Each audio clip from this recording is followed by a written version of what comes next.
We're good, Andy. We're ready to roll. What's up, everybody? Welcome to Beyond the Letter, coming at you today. I don't even remember what our last episode was. What was our last episode? Aaron. Oh, we had Pastor Aaron in here. Oh, yeah, great group conversation. And then at the end, we shared about Pastor Aaron's great new book that's come out on the book of John. And so make sure if you haven't grabbed that yet, I love the devotional reads.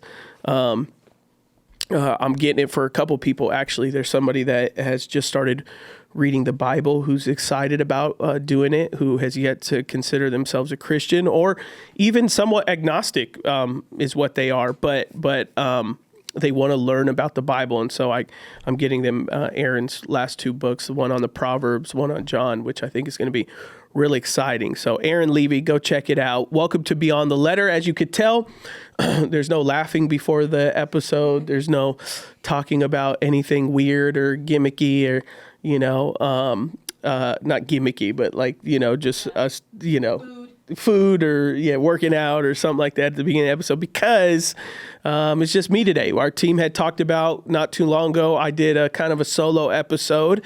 We had great feedback around it. It was much more of an intellectual rant. I think we'll do something somewhat different today, but it might always turn into an intellectual rant. You never know. But it's just going to be me here today, Adam, with you. That's going to be talking and sharing on Beyond the Letter. We had a lot of people re-request one.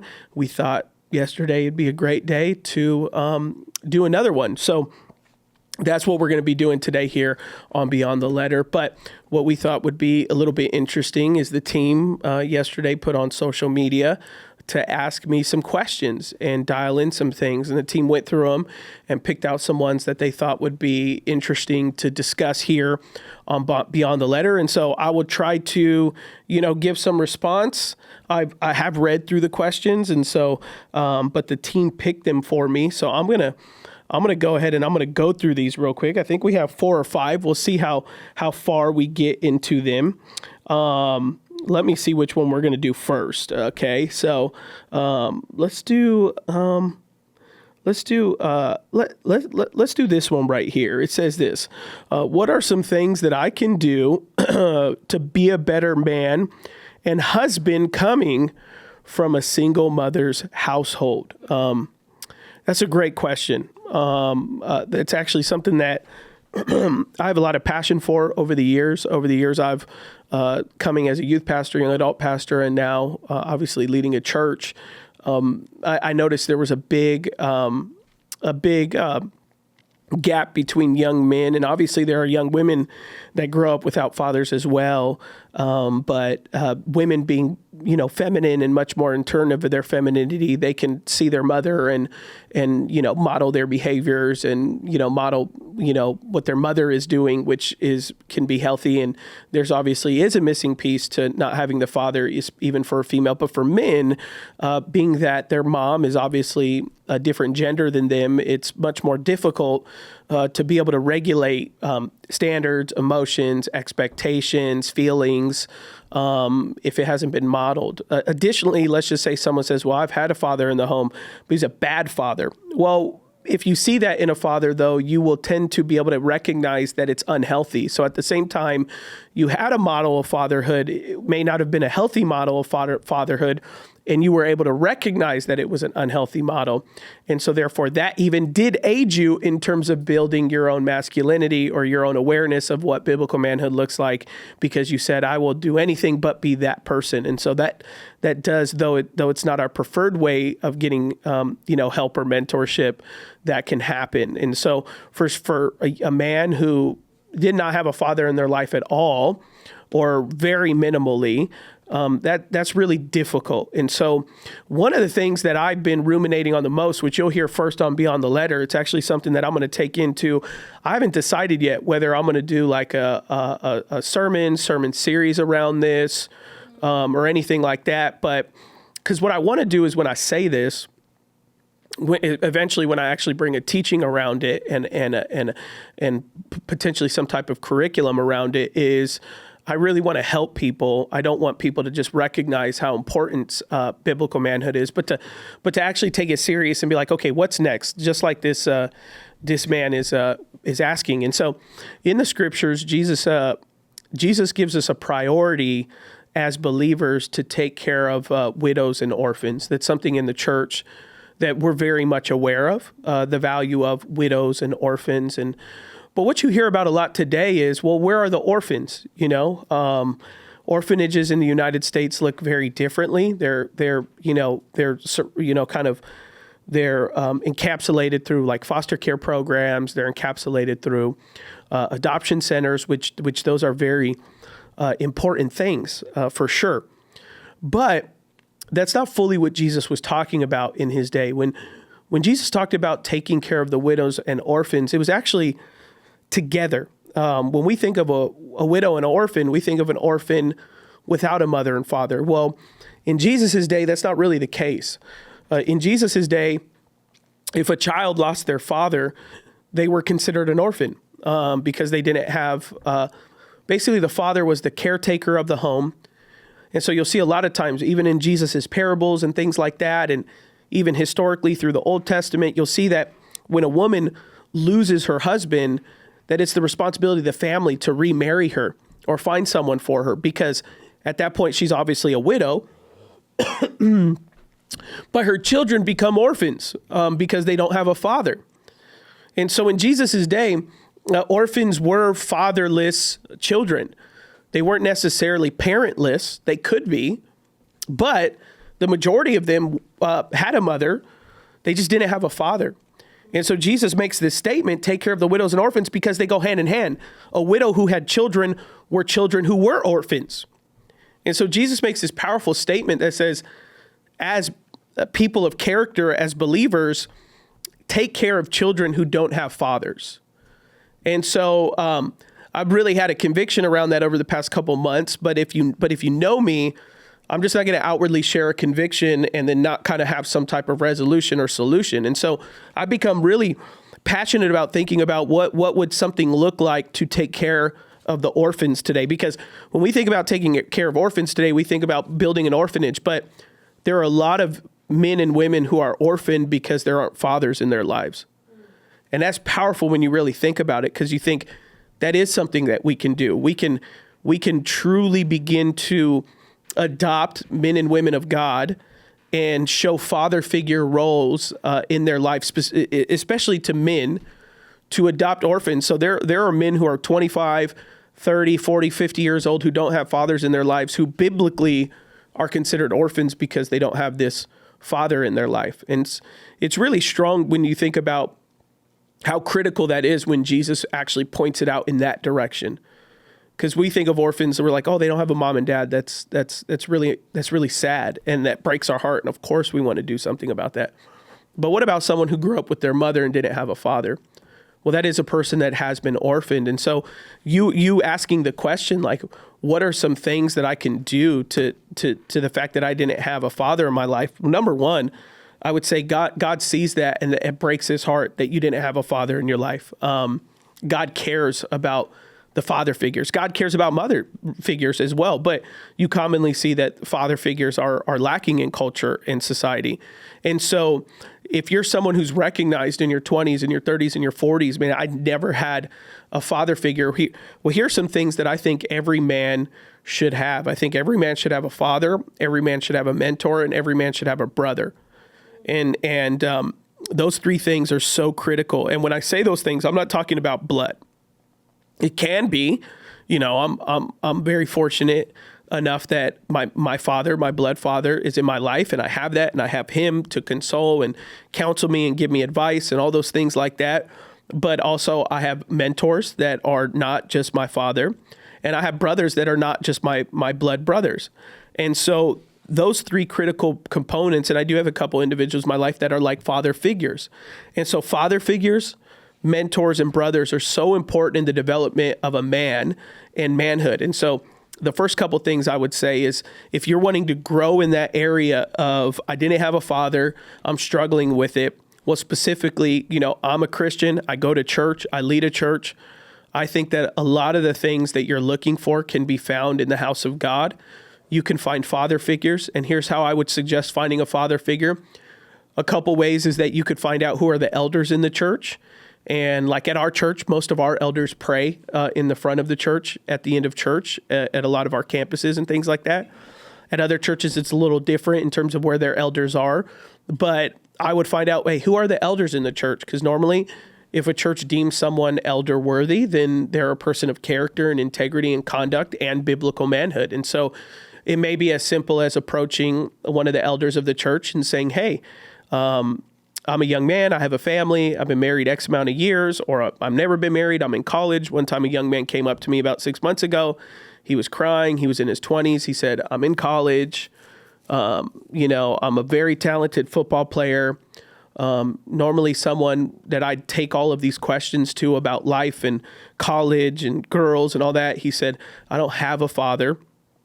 Is there anyone here in the church who could be my father figure, And right away, I saw one of our elders, went and introduced them, and they followed up and had coffee together, and he just began to speak into his life. It wasn't a guarantee that he was going to be his father figure, but it was an approach of honesty. And so sometimes it could be just simple as hey, can I take you to a cup of coffee? Here's the season of life that I'm in. I would love for someone to speak into my life. And go to coffee with him and let them pour their life into. There are a lot of seasoned men, especially in church, who are looking forward to and waiting to pour into someone else. And so that's how I would say you begin to meet that father figure. I think the other aspect is you need mentorship, because something normally a father may bring is mentorship when it comes to manhood at home, or whether it be manhood in the community, responsibility as a man, responsibility as a father. And so a father figure can help with that, but also a mentor can help into that. They could speak into your passion of business. They could speak into your passion or your family. And so finding mentorship is really critical. You can find that at work. You can also find that once again at church. I found a lot of my mentors in church, and whether it be serving somewhere and finding someone that I really respect. Here's what I do is I'm very perceptive. I look at how men talk to their wives and how their wives talk to their husbands. And I look at how people use language when they talk about their family, their children, their grandchildren.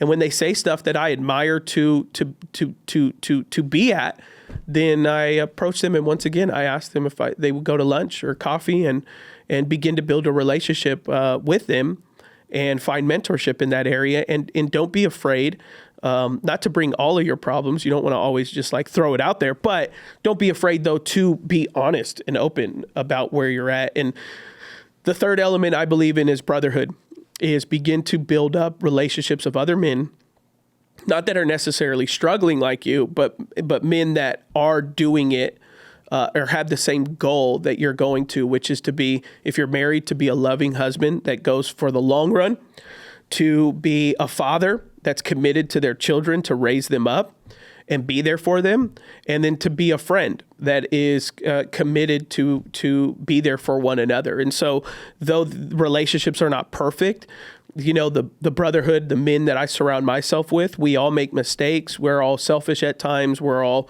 in our own world at times. But at the end of the day, we all have one main commitment, which is number one, we all are committed to Christ. And then number two, we're committed to our families and our marriages. And so as long as we all still maintain that commitment, man, we really grow in relationship together and accountability together, and we check each other. And so I would say those are some practical steps, build out some healthy relationships. And I think then there's the other levels of just regular biblical manhood would be develop disciplines in your life. Get up in the morning when you say you're going to get up. Start to read books. You're going to go far by reading books. There's a few books out there that are really good that would help you read. And so here's some ones that I would recommend. Where is it? Let's see. I would recommend a book by Kent Hughes. I'm trying to get the exact name so you can look it up. Disciplines of a Godly Man by Kent Hughes. Pastor Tony Evans has done a lot of stuff on kingdom men. And so I would say get really good at reading. Read books on biblical manhood. Read books on disciplines of a man. If you're a woman and you're like, I didn't have a father, I would love some of these things too. There are disciplines of a woman. There's books on biblical womanhood, and that would help in the same venture. Develop a relationship with Jesus and develop a relationship with God. So establish a prayer time, establish a time. I think the importance to a man leading is his humility. And so continually bend your knee in prayer to humble yourself before the Lord, and spend time reading your Bible, spend time going to church, spend time living life sacrificially, do things for others that don't always serve your own benefit and your own return on investment, so to say. Serve others. And so I would say those are some other things. Some other things I would say is find hobbies that you enjoy. Don't isolate yourself. Men are really good at being isolated. So find things that you enjoy and do them, and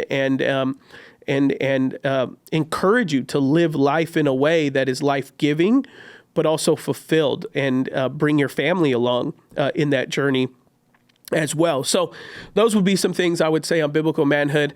There's some things that I'm ruminating more, that whether we will do, and it'll all be available, for free and resource through our ministries and stuff like that. But looking for opportunities that we can either create a deeper cohort or a class of men that walk together with mentors. So that's what I'm playing out right now. So I'm playing out a concept where we have these, so to say, mentors, these men that we've obviously vetted. We obviously know what their life is like and what their marriage is like, and how they are in life. That will basically serve as like father figures that will take, not to call every man an orphan, but to take the theological approach I just shared, but to take these men first, and then we'll develop a program potentially for women, but take men specifically and pour into them. And we'll have like 6 or 7 classes that cover aspects of a biblical man, somewhat similar to, we've done an e-course before on biblical manhood, talking about Jesus, Luke 2:52. If Jesus was a man and the Bible only attributes a few things to how Jesus grew, which was in wisdom, stature, favor with God, favor with man, then I believe every man should be committed to those 4 things, which is, as a man, walk towards wisdom, which is we want to make great choices. We want to grow in stature, which means we want to take care of our health, want to take care of our bodies. We want to take care of our families, the stature, the way that we grow and learn, whether it be through reading and disciplines and things like that. And then we want to grow with favor with God. We want to make sure that God's hand is with us everywhere that we go. And then lastly, favor with men. We want to be good with other people as well.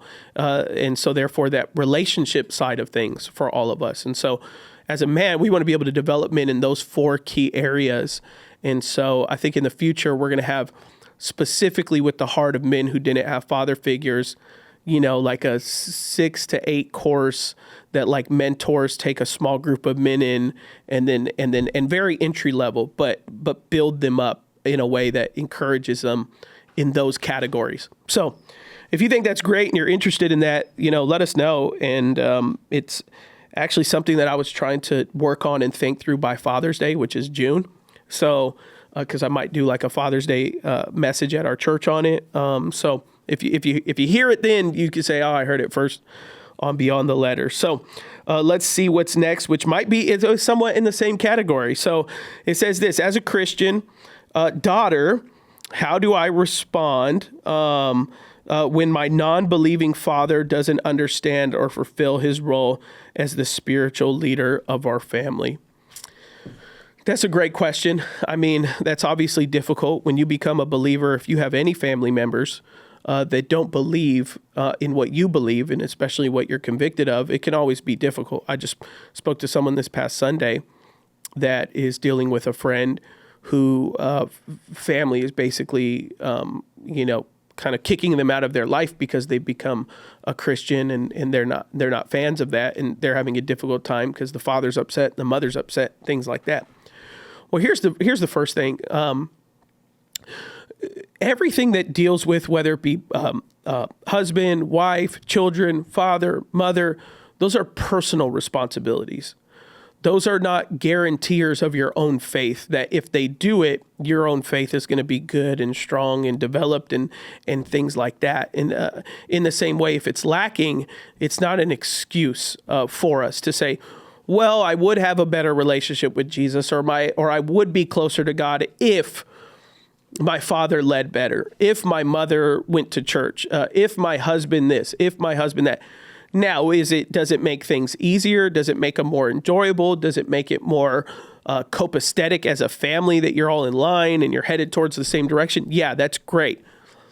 But at the same time, if your father is not leading spiritually or involved in faith and he doesn't believe, that doesn't immediately mean for some reason you're stalemate in your own walk with God.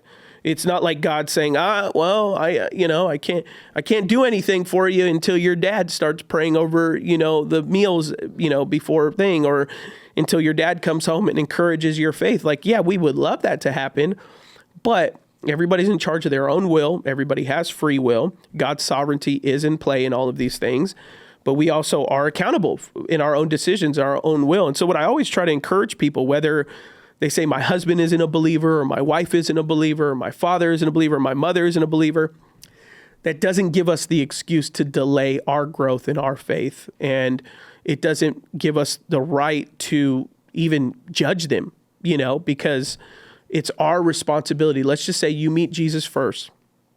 And let's just say God's order is father, mother, children, father, head of the house, mother, submitted to the husband, and then, the children. Let's just say you don't have that order in your family. Well, that doesn't mean that you can't develop in your faith strong, and doesn't mean you can't mature in your faith strong. It just means that you moving forward as a believer need to, number one, show extreme love and forgiveness towards your family. And so if I ever talk to someone that has an unbelieving husband, they say, what do? I say, use your job to share the gospel with them through all of your actions and deeds, which means you're pretty much giving the right to have offense. Now, if they become a believer, then we hold them accountable. Then we can point out to where they need to grow and how they need to get closer to Christ. But up until that point, they don't know what closeness with God looks like, and they don't know, so to say, what character in Christ looks like. So it's your job to exhibit it. So I would say if you're a daughter in the household, exhibit the character of Christ. Intercede and pray for your father. Pray for his soul. Pray that God would encounter him. Pray that Jesus would captivate him.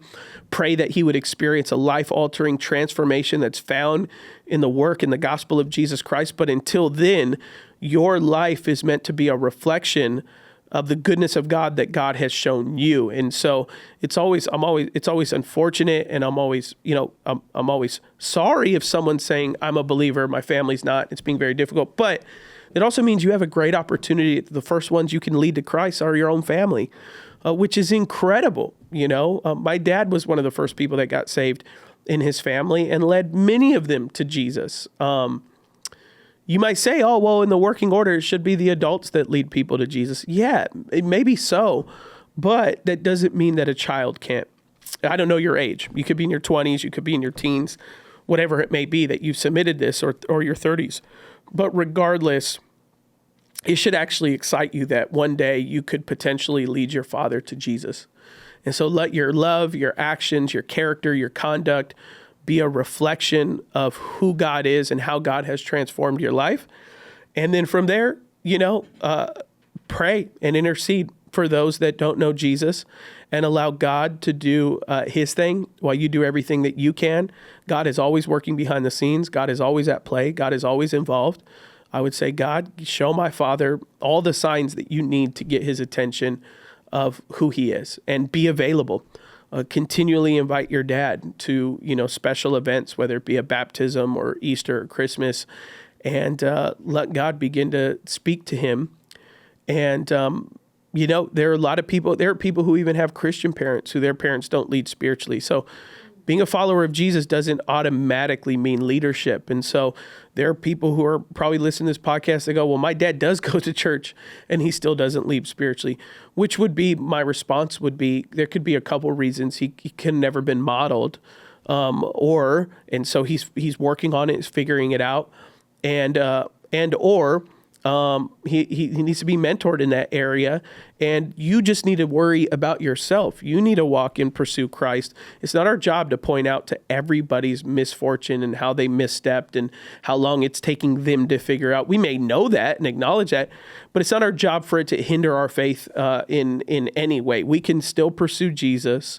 Nobody's locked you in a prison for your faith, like many of our brothers and sisters across the world. So you have every opportunity to still express your love for God and your relationship with Jesus. So I just encourage you to do that. Just be a model to your family of what that character and what that spiritual life looks like. So let's just see. So great question, though. Great questions all around. Nancy told me to mention Happy Mother's Day because that's when this drops. As I'm looking at the questions, she's like, hey, don't forget this drops on Mother's Day. So yeah, shout out to all the moms out there as well. And my wife, who's part of Beyond I Do. I got to think about the podcast all the time. All right, let's see. I got a couple more questions we'll walk through today. Okay, this is great. When we are called to forgive someone, do we let that person back in our lives? It's a great question. It's something that's honestly asked probably, almost every week, if not to me, to some type of other pastor in the church. I actually did just get asked that this past Sunday, somebody who's forgiven someone and yet, what they do. I think it depends on the circumstance and who it is and what it is and what the forgiveness entails. So I'll say this, it very much, there's circumstances at play, but in terms of forgiveness and defining letting someone back in, the reality is no. There's two things that are at play. There's forgiveness and restoration. And so a lot of times we conflate restoration as forgiveness in the same category, which means if I forgive them, that means I have to restore them back into my life or into a position that they once were. And the reality is no, those are two totally different things. And restoration looks like completely different things at completely different times. And so I get asked that literally all the time. I'm forgiving this person, but they want to go back to normal. They said, I haven't forgiven them if things don't look like X, Y, and Z again. And whether it be in marriage, whether it be in life, whether it be with a parent, I know of a recent example where, a girl was dating someone. It was just dating, but then, he did something stupid. She forgave him. Now he wants to come to church. And he's saying, if you forgive me, you should be okay with me coming to church with you. And the reality is that is not forgiveness. Letting someone in your life, letting someone walk alongside of you in something, or even let's just say, God forbid, some type of adultery or something like that, to say, well, you forgave me, everything needs to go back to normal. Not necessarily. That whole thing is a second conversation. Forgiveness happens in the heart. Restoration is what happens on the outside, how it is expressed and how it begins to restore. So there's often times with people I've had to say, I forgive you. I forgive you for stealing from me. I forgive you for talking bad with me, but we're not going to hang out anymore. I'm not going to see you anymore. And they're like, what? Well, that's not very forgiving. I'm like, no, because in order for this relationship to be restored, I don't trust you. So restoration is a long-term process that does not have a set time on it. It has when you build trust again, because normally, forgiveness is when you need to forgive it, a lot of times it's a break of trust. And so trust it's not like a welding thing. You don't just weld trust back together and it happens in a second. Depending on what it was that needs to be forgiven, trust can take months, if not years, if not decades, or if not, I don't trust you anymore. So therefore, I don't want the relationship to be restored to the degree that it was. It's not unloving. It's not unforgiving or any way. You can see in the New Testament, Paul gets into it with another disciple of Jesus. He says, I don't want to roll with him anymore. Someone else needs to take him alongside of them. Doesn't mean that Paul held bitterness against this disciple, Barnabas. It means that Paul made a decision and said, hey, I don't want to disciple this person anymore. Someone else needs to disciple them. The Bible makes no mention that he had unforgiveness towards him in any way, but he did draw a boundary and a line in the sand. And so it is completely okay for you to draw a boundary, a line in the sand, and know in your heart that you forgave someone. And you don't have to prove forgiveness. You have to know in yourself whether you have forgiven or not. For someone to say, hey, this is what forgiveness looks like, there's no such thing as this is what forgiveness looks like. Forgiveness looks like something that does not have things attached to it. So here's what I would say is be an expression of what for unforgiveness looks like. You told someone you forgave them for something, but you keep bringing it up to them over and over and over again of what they did. Well, that might be an exhibition of they've not forgiven you. They have been unforgiven. They have unforgiveness in them. But for someone who says, forgiven, I'm not going to bring it up anymore, but here's my boundaries, that is completely fine. And if not, it should be encouraged because that's part of restoration. And so there's a lot of people in my own life, and also I've done a lot of counseling over the years with marriages to say, hey, just because your spouse says they forgive you, what we need to talk about next is what does restoration look like? What are they comfortable, if you guys are going to continue your marriage, what are you guys comfortable with to rebuild trust? And there may be some uncomfortable decisions that make in that time to rebuild that trust. But what a lot of people think is they say, if you say you forgive me, then that means we have to act like that event never happened, and then we go back to the way that things are. No, when trust is broken, that doesn't go back to where things are. You have to rebuild, almost as if you just met this person again in that area. You got to rebuild that moment to either A, have that relationship again, or you could decide, I don't. There's been a lot of people over the years that I've said, I forgive you. I do. I love you. If I see you succeed, I would be so happy for that. But for me, I don't want to see you anymore. I don't want to hang out anymore. If I see you, I'll give you a high five, hug, handshake, whatever it is. But we're not going to go back to Friday dinners or this or that or whatever it was that our friendship had. Because a boundary was crossed, trust was broken. And at this point in my life, I'm not interested in rebuilding that trust. So I would love to restore things with you where if I see you, we're okay and all those things like that. But I also don't have a desire to be around one another anymore. And you having, some self-respect in that way and awareness of your own emotions.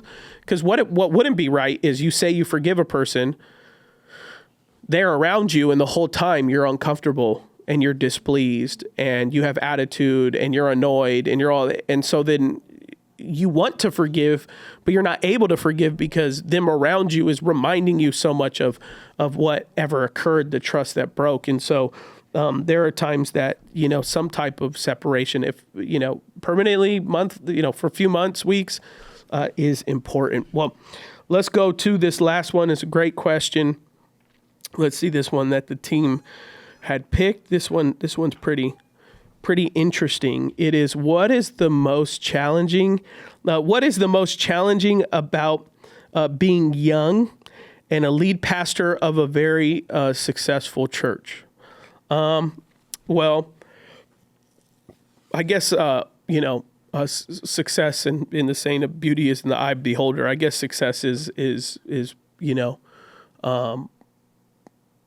it's not just assumed, right? So let's just say everybody's definition of success is differently, because I would have to agree that the church is successful, which I would, depending on how you measure it, I would say I agree. We have people being saved, we have people being discipled, we have people coming to church, we have marriages being restored, we have children that are growing up in the faith and staying in the faith outside of college. And so a lot of things that I'd be very proud of that our church facilitates. And yes, being young is, I am young, and I'm probably one of, if not, I think there's only a handful of us with this size church that I have the opportunity to lead and be a part of. Under 40, there's only a few of us under 40 that would have a church the size of ours. And so, yeah, what are the challenges with that? I mean, basic challenges would be the balance of family, because a lot of individuals who I would say have a church more so of the size and scale that we're doing normally have children that are teenagers and in college. And so what I do takes a lot of time commitment, upwards of anywhere between 60 to 70 hours a week. And so it's a big sacrifice on my family. And me having young children, it's something that affects them and our schedule. And so one of the biggest challenges would be that you have to have such an incredible spouse that is so on board with what you're doing and what you're called to do, that they are willing to sacrifice themselves at the equal amount to see that your family succeeds while a church is being successful and reaching people. And so without Ashley, I really wouldn't be able to do this if every time I got home, I got flack for what the church was doing and what was necessary to reach people and help people, minister to people. If she felt like that I was lacking relationally in the home and the family, then that would be very difficult. And so it is difficult in the sense of the amount that her and I have to talk about what's going on in the day and in the schedule and in our lives. And believe it or not, yes, something that one of us forgets does spin our week into chaos because we're saying yes to somebody. I'll give you an example. So who's on this podcast regularly are some of our best friends, Aaron and Erica. Their daughter has a birthday on Friday, which is normally a day off for me. And my wife committed to their daughter's having a birthday to everybody go to an amusement park to celebrate their daughter's birthday. Well, my wife forgot to put it in our calendar of our family. And so Nancy, who builds out my whole schedule, I told Nancy, hey, it's a really busy season. I got to work on Friday, normally a day off. I got to come in. We got to get some things done. We're launching a new podcast in June called Bible Club, finally coming out. We've been talking about it for a while, but you'll see why when it launches, why we put so much work into it.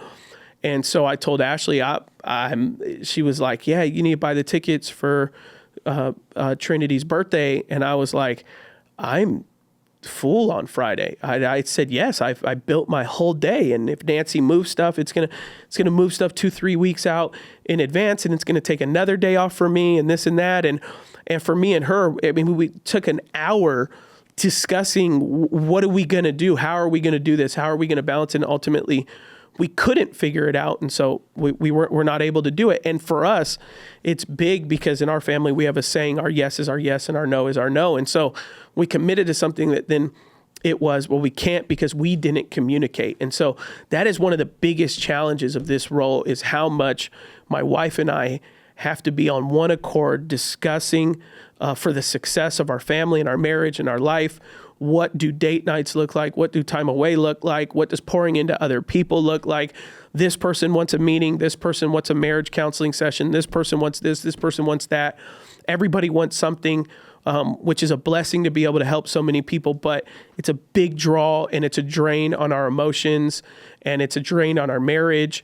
And so those would be some of the biggest challenge. I would say some of the other natural challenges is naturally, like any person, ego is always going to be at place. And so we always need a place where our ego is put to death.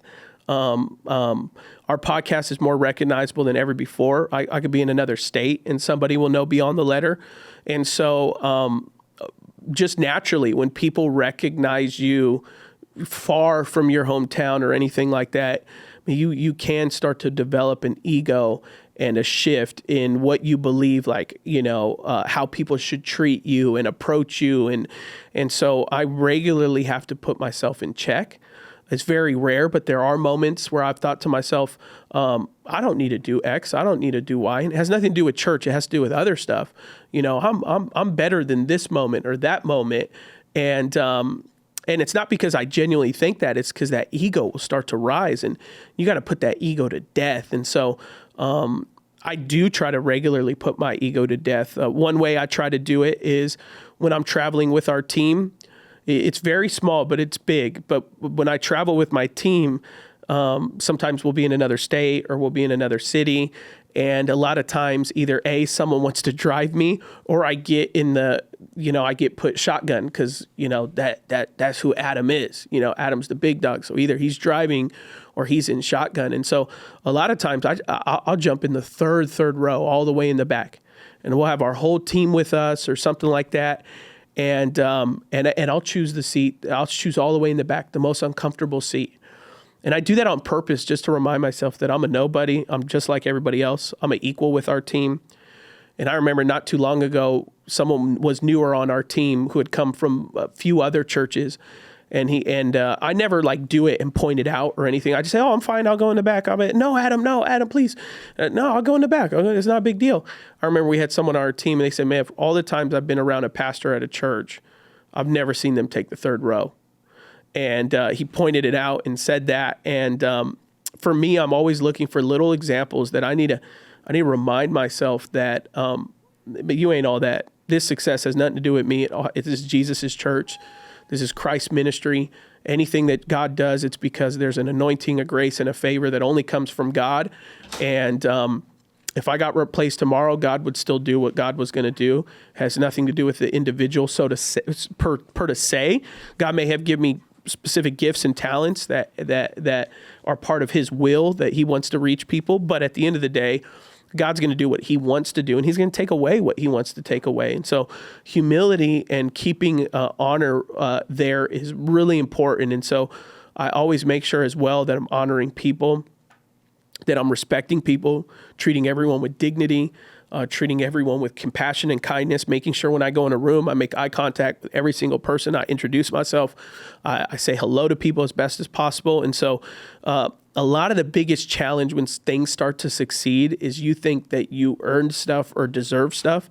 And so that's the thing that I'm always trying to keep in check, to say that all of this is all God's, and it's all the Lord's, and it's everything that God is doing, and it has nothing to do with me, so to say. And so I would say that marriage, family, the ego, those are all big things that are at play. And then obviously just your skill, your knowledge and your acumen, it has to go to another standard. So the responsibility of where we're going is where I have to grow to. And so I have to be a consistent person that's learning, reading, being taught, being mentored, being discipled, being pastored. That never ends, especially at a young age. I still need a pastor. I still need to be mentored. And I'm literally on the phone with my pastor, my dad, my mentors. Every day I'm on the phone with someone that fits brother, pastor, mentor, like I talked about earlier. And that's critical for me to continue to grow, but also to continue to be accountable and being held accountable. And so, quote unquote, the more successful you get, the least amount of accountability you want, because you want to just run. But as things begin to flourish, you need even more accountable, so that you stay integral and that your character stays aligned and that you stay growing. And so there's something I think about often, which is M. Night Shyamalan, who did Sixth Sense. He became an overnight sensation. I have friends that are in the film industry and stuff like that. And he made The Sixth Sense. He wrote that, became a huge phenomenon as a movie with Bruce Willis, and he doesn't know he's a ghost and all that kind of stuff like that. And so after that, like the next 3 or 4 projects, because normally studios, they read all the scripts and they do rewrites and they say, hey, this is what you need to be doing. This is how you need to be talking. But the moment you become successful, a lot of studios, because they just want to sign you on as a director so that they get a big movie sales and all that stuff, what they'll eventually start doing is put their hands off of it and just say, hey, do whatever you want, whatever's in your heart. And a lot of times, if that director doesn't have good relationships that they can bounce their content around and they just do what they want to do fully, then their movies will start to bomb. And I've heard this from filmmaking friends that a lot of the movies M. Night Shyamalan did following Sixth Sense didn't perform successfully. And it was because he had I forget, there's a terminology for it, where a writer and a director has full reign with no edits on the back end. That the moment he did that without any accountability is when he lost his influence. And so, I think about that all the time, because a lot of times we think success means more opportunity to do whatever we want, but actually that it should be the opposite. Success should be even more people speaking into, and even more boundaries and even more accountability, so that you don't lose what you've already built, and so that it maintains to the vision that you originally built it as. And so for me, being a young lead pastor is I'm building on a vision that's 30 years old. Now we're 31 years old. So it's my responsibility to stay within the vision that was built. I didn't build with my vision. I built on someone else's. And so I got to always keep that in mind, to make sure that there's integrity in how we build, and make sure it's in line with the vision that God gave our church and our community over 31 years ago. And so I view myself more as a steward than particularly like a leader, like a lead pastor or a CEO or a president. I more so think of myself as someone who's a steward. I steward vision that was already set, and I bring our staff alongside of that. And so the more that you can maintain a healthy view and vision and integrity with those type of things, I think the more that God can still trust you with much that he's given. And, and I'm always continually still learning and growing in that sense of letting people speak into what we're doing together. So that's what I would say the challenges are for me personally. And your natural challenges are going to be your health, your rest, all that kind of stuff like that, which is why I'm in a season of really focusing on not necessarily rest. You got to get that when you get that in. We're in a busy season, and so rest comes and goes. But I can't focus on my health, and so I'm doing a lot of effort and reading as well into making sure that my health stays consistent. A lot of doctor's appointments. Prior to last year, I didn't go to a doctor's appointment since I was 16. Prior to last year, when I had my appendicitis, and now I've probably been to the doctors like 5 times in the past 12 months. Not an emergency stuff, other than that surgery I had, but just because I want to make sure that I maintain healthy and make this through the long run. And so that's become really critical and important to me in that way. So hopefully that's just some thoughts. Those are the raw thoughts. I didn't team just gave it to me while I came in. If I thought about it longer, I'd probably think of some more stuff, but that's what I've come with while I just came and sat in. And my son, he has minimum day today, so it looks like he just came in. Believe it or not, I did this blind. I have one of the worst visions that you could ever imagine. And he's right there. Is Phil here? Yeah. He's got my contacts. I would have stopped the podcast, but I've been doing this blind. I can't even see if I have my watch like this far out, which is only about a foot. I can't even see the numbers on my watch. That's how blind I am because my contacts were bothering me. See, look, Phil, he brought my contacts. So now I can do all the rest of the day stuff that we're going to do with my sight. So I did this whole podcast blind as well, which is, if you notice on video, you watch this, I held my phone really close because I can't see my phone unless I hold it super close. So hopefully some of these things helped you out, encouraged you, brought some conversation. Matthias, do you have anything you want to say to anybody?